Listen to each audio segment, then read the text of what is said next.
Rischio recessione in Europa se lo stretto di Hormuz dovesse restare chiuso. Nella giornata di inaugurazione del 58° Vinitaly, i ministri non nascondono le preoccupazioni per un'economia che è sempre più a rischio.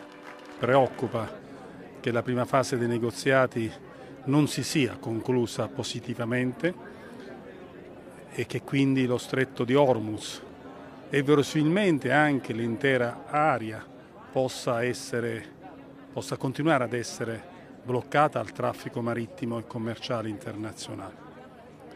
Per questo auspichiamo che ci sia una soluzione negoziale al più presto e comunque dobbiamo tenerci pronti ad agire e soprattutto lo deve fare necessariamente la Commissione europea, perché a fronte di una situazione emergenziale che potrebbe addirittura aggravarsi nei prossimi giorni, nelle prossime settimane, dobbiamo subito reagire con la sospensione del patto di stabilità. Il ministro Urso ha poi parlato della casa del Made in Italy per la prima volta al Vinitaly. Essere vicini all'impresa significa fornire loro informazioni e assistenza, come è possibile fare per la prima volta anche all'interno di questa straordinaria edizione del Vinitaly.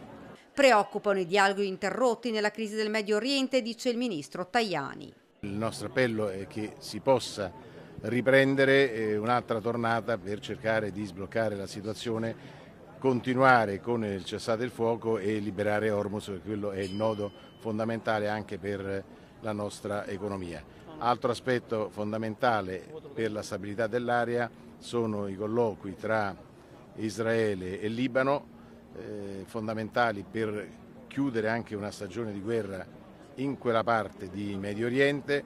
Noi sosteniamo il presidente Aoun, dice, è un amico dell'Italia e nelle prossime ore il ministro sarà a Beirut per una serie di incontri per dimostrare quanto l'Italia possa essere protagonista della costruzione di pace in tutta l'area del Medio Oriente.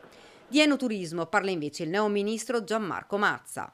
Io intendo puntare sull'enoturismo. Oggi l'enoturismo quota vale 3 miliardi di euro ma è in continua crescita. Che cosa significa enoturismo? Significa vendita diretta con minori costi, quindi è molto importante per le cantine, ma è molto importante anche per i turisti, perché i turisti possono, grazie al vino, andare a visitare dei territori che altrimenti probabilmente non andrebbero a visitare, e questo potrebbe anche essere una prima, diciamo, tra le possibili risposte all'overtourism di cui tanto ci lamentiamo. Sul palco il ministro Lollobrigida parla invece di una contrazione dell'economia. C'è una contrazione dell'economia a rischio dovuta ad eventi, ma dovuta anche alla concorrenza in altre aree del mondo di gente che produce, e l'Europa deve stare al passo, deve velocizzare i suoi tempi, cominciando con il taglio delle imposizioni fiscali sui beni che non produciamo in Europa, a cominciare dai fertilizzanti, altrimenti questi costi che vanno sulle imprese agricole si riverseranno sui cosiddetti consumatori e avremo un aumento dei costi al carrello. Dobbiamo agire, dobbiamo chiedere all'Europa